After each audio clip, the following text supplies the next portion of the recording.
accomplished in Hattiesburg. The show travels with 9 full-time security officers. There were 8 security posts around the site with 1 roaming officer. In addition, 7 Hattiesburg police officers monitored the site. Major Hardy Sims led the Hattiesburg officers. Sims was motivated to assist with the project because of Sherman Heathcock's police affiliation. And we were excited about assisting and helping, and then when it was disclosed who the family actually was, then we discovered that it was actually a brother, another law enforcement officer, and that was just icing on the cake for us. The security officers worked in 12-hour shifts, but they weren't the only ones working long hours behind the scenes. Building inspectors were on site 24 hours a day to approve the progress made on the Heathcock home. Bill Rogers' job began on Saturday at midnight. It's been like one continuous inspection. You know, we didn't do it the way we normally do things, of course, because we were building a house in 6 days rather than 6 months like you normally do. So as they would do something, we would inspect it. We'd just follow right behind them. Trolley drivers worked another important job, shuttling spectators from the check-in point at Cloverleaf Mall to the build site.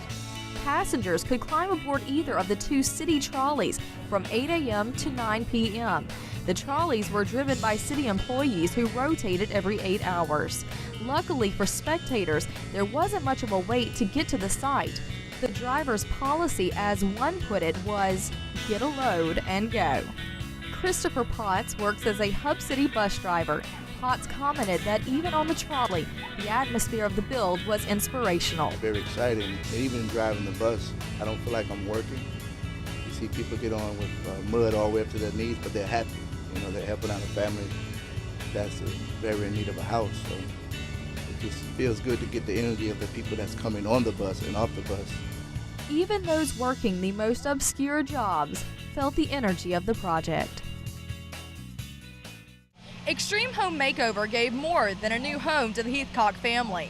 It ignited and motivated a community into extreme levels of generosity. DJ Johnson has the behind-the-scenes story.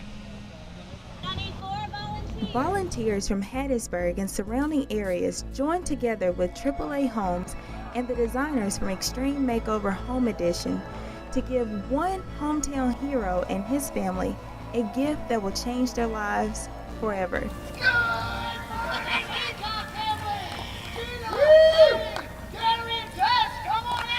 Who would have thought that building a dream home for one deserving family could be more than a gift to them, but also a gift to the city? It's a blessing, not only for the homeowners, but for the community, and it's a blessing to me to be able to be a part of such an endeavor. Mississippi has always been known for its generosity, for its volunteerism, and Hattiesburg has always been up to the top in that regard. But this is unprecedented, I think, that you see this number of volunteers that come together so quickly for the same cause. You know, in fact, we've got more volunteers than we can handle.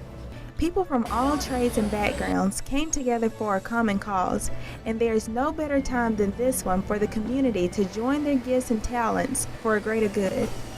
Even Sherman's family feel the need to give back to the community. I am astounded. This community has given so much, and I mean, every day there's new people that I meet. I talked to someone today that drove from the coast, which is 60 miles away, just to volunteer because they were so excited that this was happening, and I'm just amazed. And this is a good community. It always has been. They've always been supportive of the military, and I'm just proud to be a part of it. I'm proud to be a part of these people that have given their time and their energies to support him. And he represents different segments of the community. When he's working with the military, he of course he represents the military families, okay? But not only that, he's a law enforcement officer, so he represents those people, as I said the other day, that protect and serve. That's the firemen, the emergency service, your ambulance drivers, and your law enforcement. And so all of those people in those agencies, and all the people that are working in the banks and all these other jobs at the clinics and everything, they're coming out to support him. And I am extremely proud of that. I'm proud to be a part of this community. We're trying to give back to the community because of this awesome thing that they've given him.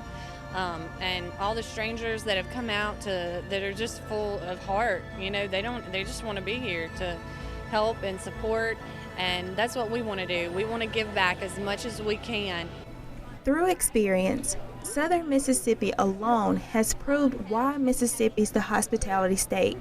For more than 7 days, the community has shown an infinite amount of generosity, love, and commitment for a family that most of them didn't know. So often, unfortunately, our state is shown in negative connotations, but there are amazing people that live in Mississippi. We are the Southern hospitality state, and so many people do so much through Habitat and through organizations like this, and you know, they're just kind of the unsung heroes. So I think it's amazing. I think Hattiesburg is a great place to live, and there is a spirit in this community. I mean, we went through Katrina, and you know, we can go through anything together. It's not a surprise to me that Mississippi is a hospitality state, and throughout Hurricane Katrina or anything else, we're usually one of the biggest contributors to just helping out neighbors, and it makes me feel proud to be in the Army National Guard as well as to help one of our own. You have to put booties on to go in. The spirit that gives is alive and well. In fact, it moved one Hattiesburg resident to write a song. Today, I had to paint the phrase, "the spirit that builds," about 200 times while we were doing the ornaments, and so as I was painting it over and over, that little melody, "the spirit, so let it build," that little phrase just kind of stuck in my head. Da-da-da-da. And as we were riding the trolley, we were getting on the trolley, and then the words started. You know, I think all inspiration really comes from God. That's the spirit that gives. That's the spirit that builds. That's the spirit that says, hey, the more of yourself you give away, the more love you give, the more it comes back. It's the only thing you can give away without diminishing. That's something very special for you. Hot off the press, just written minutes ago. The more you have of it, the more you can display. For it's the spirit that builds, it's the spirit that gives. The more you share of it, the more it comes your way. For it's the spirit that builds, it's the spirit that fills each heart and mind and soul, the one that makes us whole. It's a spirit that everyone should know.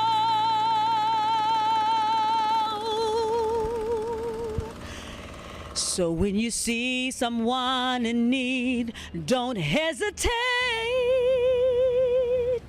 for the spirit that gives and the spirit that builds is waking up in you the willingness to do whatever your brother needs of you.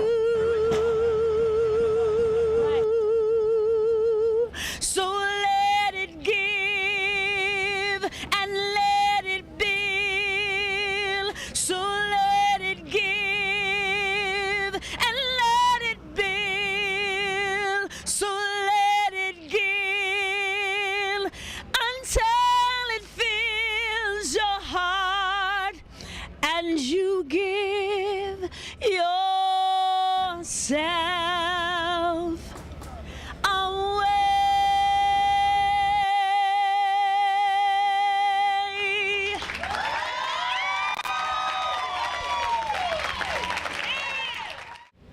We've had sun, we've had snow, and now we have rain and mud. As you can see, the road has basically been flooded with mud. And also, as you can tell, these volunteers are still tirelessly working. Since they've demolished the place, they've been working round the clock to get this house done for this family. Bitter cold and snow settled into Hattiesburg late in the first day, and was only a small sign of what was yet to come. I'm freezing. It's spring conditions, and I've been really amazed that they've hung in there and through the snow and the rain, and they've been right there. Once the sun came up and melted the snow, things went smoothly for the crew and volunteers. This was about to change within a matter of hours. In preparation for the extreme bad weather, volunteers took sandbagging precautions. Let's get to the line. Conditions have been really muddy, boggy, just people everywhere, on top of everywhere. And as you can tell, it doesn't get any better. It only gets worse. And we're under bad weather tonight. The extreme torrential downpour and winds threatened to halt construction, but extreme weather could not stop the volunteers on the Hattiesburg Extreme Build. We had some extreme challenges with the weather. We had extreme challenges with the site, with the soil to deal with that we had to dig out. The soil's basically been retransplanted on this whole property. It's rained here as well, so it's been a challenge, but they're stepping up to bat. It's fantastic. I think it really speaks a lot about our community members that they're still willing to help even when the weather is awful like it is right now. It's wonderful that through the snow, through the rain, through the storms coming tonight, that they're going to just keep on working and getting the house done. Oh, this is incredible. I mean, this is a great community. As you can tell, I'm not from here, but I really fell in love with this place. The people are great, very friendly, very open, very warm, and I think this is just great for the whole area, for the whole place. It's put us on the map. Just as a rainbow represents a fresh start or a new beginning, this new home symbolizes a new beginning for the Heathcock family. Having lived through Hurricane Katrina, this area knows the value of the term pay it forward. That spirit of extreme giving was alive and active during the building of the Heathcock home. This next segment reveals some of those stories that we caught on tape. We want to work on this house. I said, I understand, we'll get you there somehow. Back in 2005, Hurricane Katrina struck central Mississippi, leaving most of its residents in despair. Well, just about everybody I know lost a house in Hurricane Katrina, and I would be one of them. And so it certainly gives you a much greater appreciation for your home, other people's homes, and a lot of people helped me put my house back together, and so I want to be here to help the sergeant put his house back together. He's just been trying to hold his home together and provide for his family and protect his country. Now Extreme Makeover Home Edition provided those affected by Katrina the opportunity to pay it forward. After the storm, I helped build my house back, prepared and everything, and helped my neighbors, people in my community during the summers, and it's just another way to do that too. So are you actually inside the house helping build, or what are you doing? We're trying to do whatever we can. We were in the house earlier vacuuming, sweeping up water because it's really wet, really muddy, but just doing whatever we can pretty much. For fellow members of the military, to them, paying it forward means security and safety at home. I've been in the military for 30 years, and it's important for the communities to know that our soldiers are being taken care of in certain areas, like this. This is not just a house to us. This is a blessing. Joanna Richardson's daughter, who recently lost her battle to cancer, loved Extreme Home Makeover. Now her mother sees this as an opportunity to help pay it forward. I want to help the family for her. My time is dedicated because of her, and to be able to help this family get a new home and be happy in that home. Richardson's generosity extended beyond her own need to include the community, and she wasn't alone. A lot of people were generous for us after Katrina, and when Extreme Home Makeovers asked us to do this, and it was several months after Katrina, my brother and I thought that what better way to pay back the community for everything that people did for us. So we've just joined with them, and this is our third one now, and we do as many as they asked us to do. Mississippi's extreme hospitality extends beyond building the Heathcock's home to include gathering donations for the military. Right now, doing a huge food drive and toy drive and trying to get as many supplies as we can for Sherman's troop over in Iraq. So our goal is to fill the gymnasium full of as many things as we can to show our support. Our school is doing some donations to give like these 3 shelters they did. 2 are real shelters, I think a community bank and an animal shelter, and the rest is for Mr. Sherman Heathcock's troop in Iraq. And we're giving